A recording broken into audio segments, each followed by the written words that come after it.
네. 뉴욕 증시 이제 3거래일 연속으로 오늘 하락세를 이어가고 있습니다. 오늘 3대 지수 모두 이 최근에 셀오프에서 벗어나지 못하고 하락 마감을 했는데요. 모두 1% 안팎으로 하락을 한 모습을 나타냈습니다.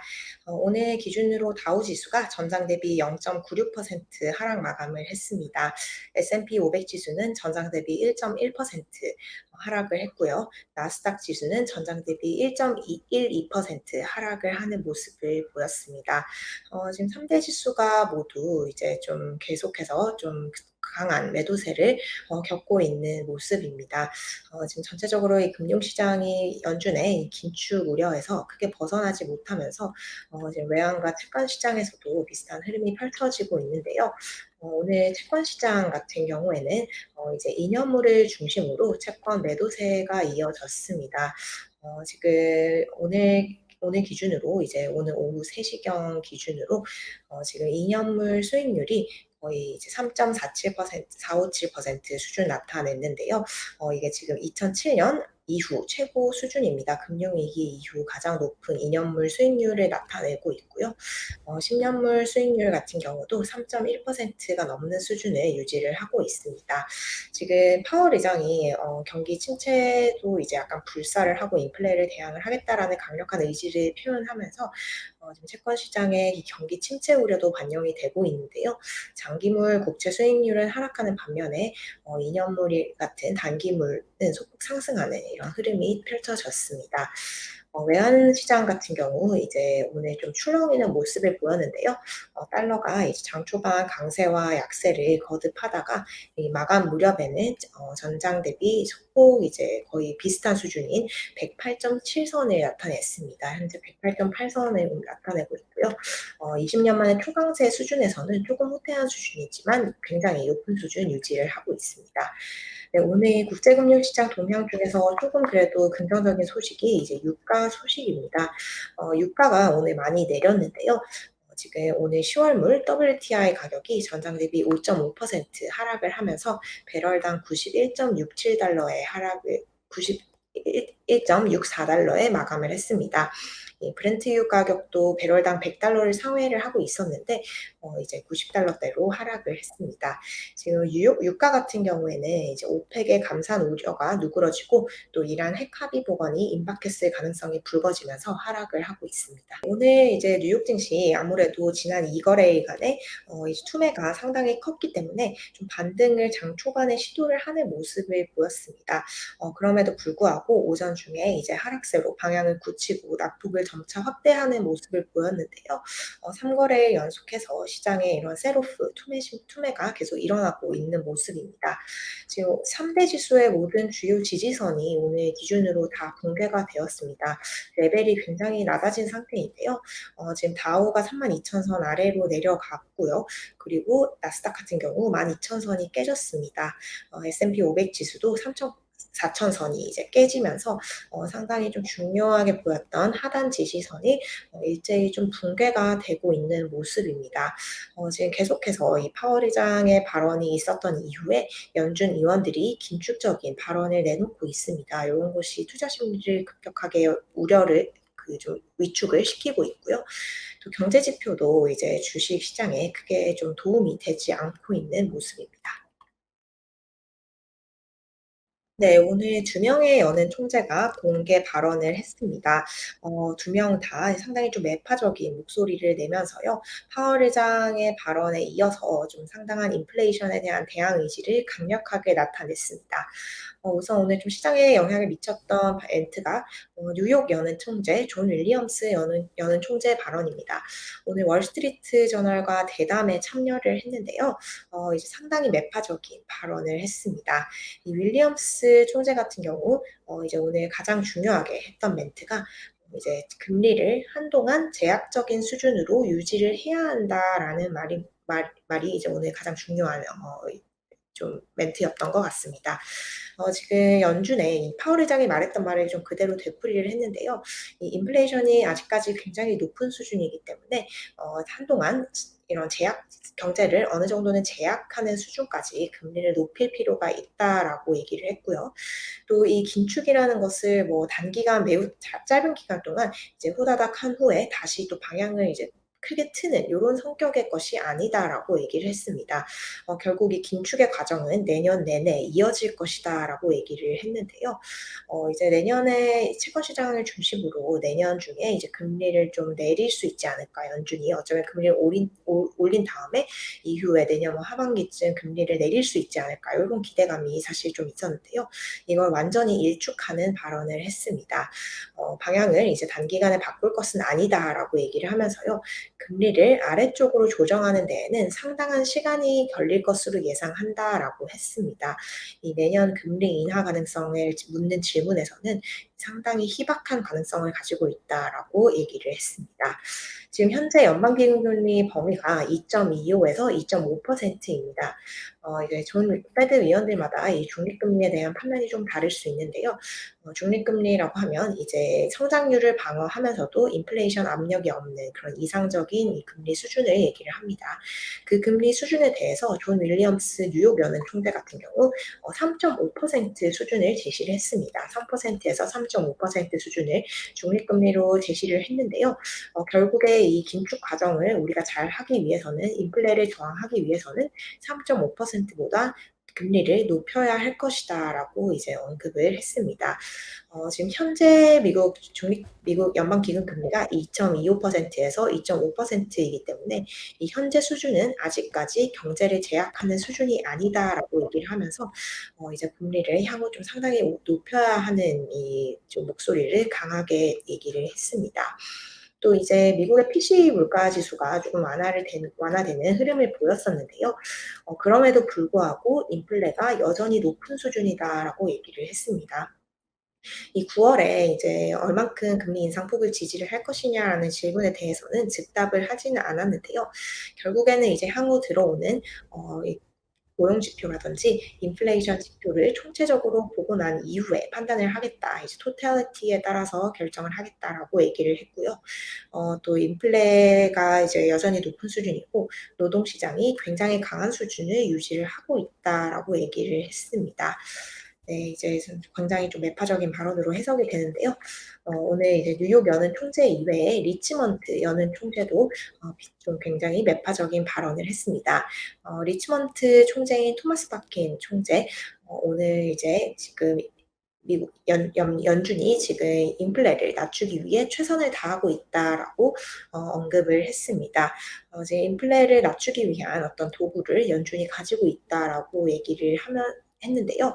또 동시에 이제 연준이 이 인플레를 장기 목표치인 2%로 낮추는데 어쩌면 이 경기 침체라는 것은 여기에 필수적으로 따라오는 리스크라고 이렇게 부연 설명을 했습니다. 결국에 이 연준 의장이 말한 것처럼 어쩌면 이 인플레를 대항하는 과정에서 경기 침체가 올 수도 있다라는 점을 시사한 발언으로 해석이 됩니다. 이제 결국에는 이 패드의 움직임은 이 고용 지표라든지 아니면은 그 물가 지표에 달려 있게 되는데요. 오늘 이제 고용 관련된 지표가 하나가 발표가 됐습니다. 미국 기업들의 7월 채용 공고 건수를 나타내는 구인 이직 보고서가 발표가 됐는데요. 이 구인 이직 보고서 같은 경우 이 비농업 고용 지표보다는 한 달 후에 나오는 지표입니다. 하지만 이 구직 시장이 좀 구체적으로 세부적으로 어떻게 흘러갔는지를 상세하게 알 수 있는 지표라서 좀 많은 참가자들이 주목을 하는 지표인데요. 우선 7월 채용 공고 같은 경우 1,123만 9천 건으로 집계가 됐습니다. 7월에 열린 새로운 채용 공고가 약 1,120만 건이다라는 얘기인데요. 이게 상당히 좀 많은 기업들이 채용 공고를 냈다라고 보시면 될 것 같습니다. 지난 6월에 이제 채용 공고 건수가 1,104만 건으로 집계가 됐었는데요. 이게 사실 9개월 만에 최저 수준이었습니다. 9개월 만에 가장 낮은 수준으로 지난달에 채용 공고가 좀 많이 줄어들었었는데요. 이것이 7월에는 거의 100만 건 가까이 공고가 늘어난 것으로 볼 수 있을 것 같습니다. 지금 외신들 역시 지금 7월 채용 공고가 생각보다 상당히 좀 잘 나왔다라고 평가를 하고 있고요. 여전히 굉장히 견조한 미국 노동시장을 다시 한번 드러냈다라고 평가를 했습니다. 결국 노동시장이 잘 나오는 것이 좀 연준에게 있어서는 마음 놓고 긴축을 할 수 있는 의미로 해석이 될 수 있는데요. 좋은 뉴스가 결국 증시에는 배드 뉴스로 연결이 된 것으로 보입니다. 네, 오늘 또 소비자 신뢰 지수도 발표가 됐습니다. 8월 소비자 신뢰 지수가 103.2로 집계가 됐는데요. 전월치를 크게 웃돌았고 월가 예상치도 큰 폭으로 상회를 했습니다. 소비자 신뢰 지수 같은 경우에는 석 달 연속 하락을 하다가 8월에 다시 반등을 하는 흐름을 보였는데요. 이 지표를 집계하는 컨퍼런스 보드 전문가 같은 경우 지표가 잘 나오기는 했지만 여전히 조금 이제 경기 침체 위험이 상당하다라고 평가를 했습니다. 지금 연준이 경기 침체를 불사하고도 금리 인상을 이어가겠다라는 것은 채권 시장을 중심으로 좀 반영이 계속되고 있는 것 같습니다. 네, 부동산 관련 지표도 하나 발표가 됐는데요. 미국의 주택 가격 상승률 지표가 발표가 됐습니다. S&P 코어로직 케이스 실러가 집계한 이 전미 주택 가격 지수인데요. 미국 전역의 주택 가격 지수가 지난 6월에 18% 것으로 집계가 됐습니다. 이 지난해 같은 기간 대비 주택 가격이 18% 올랐다라는 의미인데요. 사실 지난 5월에는 이 주택 가격 상승세가 19.9%를 기록을 했습니다. 거의 20% 폭등을 하다가 그거보다는 조금 상승률이 둔화를 했지만 여전히 조금 상당히 높은 수준을 유지를 했습니다. 네. 3 거래일 연속으로 이 증시가 좀 상당한 하락세를 이어가면서 외신들 역시 지금 계속해서 이 "패드의 내러티브가 시장을 지배하고 있다."라고 평가를 했습니다. 블룸버그 통신 같은 경우 오늘 장에 대해서 지금 "패드 행오버이 계속되고 있는 상황이다."라고 표현을 했는데요. 이제 패드 잭슨 홀 회의에서의 제롬 파월의 굉장히 공격적인 발언이 나온 이후에 그것에 대한 숙취가 지금까지 지속이 되고 있다라고 얘기를 했습니다. 이 좀처럼 좀 3대 지수가 이제 힘을 얻지 못하고 있는 모습입니다. 또 로이터 통신 같은 경우 오늘 구인 건수에 좀 집중을 했는데요. 이 구인 건수가 좀 급증하는 흐름을 보이면서 전날보다 거의 100만 건이 더 많이 나오면서 연준의 공격적인 긴축에 대한 우려가 재차 점화가 됐다라고 평가를 했습니다. 월가 전문가들 계속해서 이 패드가 내년 금리 인하 가능성에 대해서 좀 선을 그은 점이 이 시장의 분위기를 반전시켰다라고 평가를 하고 있습니다. 홈리 베르크의 이제 CIO인데요. 연준이 지금 패드 피벗 시장 기대자 참가자들이 기대를 하고 있었던 패드의 방향 전환은 패드의 계획에 없다라는 점을 확실시하고 있다라고 평가를 했습니다. UBS 전문가도 비슷한 평가를 했는데요. 이제 투자자들이 잭슨홀을 기점으로 그리고 계속 연준 인사들의 발언으로 인해서 인플레이션에 대한 페드의 의지가 굉장히 진지하다라는 것을 다시 인지하게 됐다라고 얘기를 했습니다. 그러면서 지금 여름간 있었던 증시 랠리가 단기적인 것으로 평가한다라고 얘기를 했고요. 또 호라이즌 인베스트먼트의 CIO도 이런 평가를 했습니다. 연준 같은 경우 지금 인플레 대응을 위해서 경제를 어느 정도 희생시킬 것이라는 점을 명확하게 얘기를 하고 있다라고 얘기를 하면서요. 그러면서 이런 상황에서 이 부정적인 경제 뉴스는 경기 침체의 가능성을 증폭시킨다라고 얘기를 했습니다. 좋은 뉴스도 긴축 우려를 자극해서 부정적으로 해석이 되는 마당에 부정적인 경제 뉴스는 경기 침체 우려까지 이 증시에 증시를 강하게 짓누르고 있는 모습입니다. 중요한 경제 지표 금요일 날 발표되는 8월 비농업 고용 지표입니다. 이제 9월 FOMC 이전에 나오는 이제 고용 지표이기 때문에 상당한 중요성을 띠고 있는데요. 오늘 백악관이 이에 관련해서 이제 좀 멘트를 했습니다. 백악관 대변인이 정례 기자회견을 하면서 8월 고용 지표가 좀 안 좋을 수 있다라고 좀 선제적으로 경고를 했는데요. 이 백악관 대변인은 이렇게 설명을 했습니다. 이 미국 경제가 작년에 역사적인 성장세를 기록을 했고 지금은 조금 안정적인 성장세로 전환을 해가는 과정이기 때문에 8월 고용 지표가 조금 cool off, 이제 조금 둔화가 될 수 있다라고 설명을 했습니다. 이 백악관이 과연 이 숫자를 미리 미리 알고 얘기를 하는 것인지 아니면 그냥 선제적으로 경고를 하는 것인지는 이제 알기 어려운데요. 백악관은 과거에도 조금 CPI가 높게 나올 것으로 보이거나 혹은 고용 지표가 좀 안 좋을 것으로 예상이 될 때 이렇게 좀 선제적으로 멘트를 한 바가 있습니다. 또 백악관이 경고를 했음에도 불구하고 지표가 상당히 좋게 나왔던 이런 전례가 있기 때문에 좀 금요일 오전에 미국 현지 시간으로 금요일 오전에 발표되는 8월 비농업 고용 지표 꼭 확인하셔야 할 것 같습니다. 이제 좀 앞서 말씀드렸듯이 지금 비농업 고용 지표 같은 경우 너무 좋게 나와도 또 걱정거리입니다. 이제 상당히 좀 애매한 상황이 있는데요. 적절히 안 좋게 나와야지 연준을 어느 정도 긴장을 시키는 이런 요인으로 작용을 할 것으로 보입니다. 이 LPL 파이낸셜의 전문가 또한 8월 고용 지표 너무 좋게 나오면 시장을 좀 놀래킬 것이다라고 얘기를 하면서요. 굿뉴스가 결국 배드뉴스로 둔갑을 하는 이 가능성에 대해서 조금 이제 지적을 했습니다.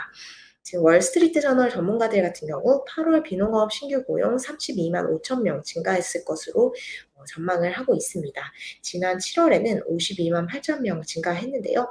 전달보다는 증가폭이 둔화한 수준이지만 32만 5천 명 증가를 만약에 실제로 한다면 이것도 여전히 크게 나쁜 수준은 아닙니다. 네. 오늘 3대 지수 모두 하락하면서 S&P 500 구성하고 있는 전 섹터 하락을 했습니다.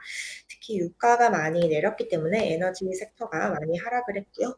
섹터별로 봤을 때는 이 금융주가 가장 선방을 하는 흐름을 보였습니다. 나스닥 지수 오늘 1% 이상 조정을 받으면서 빅테크도 하락을 지속했습니다. 지금 마이크로소프트, 애플, 아마존, 그리고 메타, 알파벳 일제히 좀 오늘 하락을 한 모습입니다. 낙폭은 크지 않았지만 1% 안팎으로 모두 빅테크 시총 상위 종목들이 하락을 했습니다.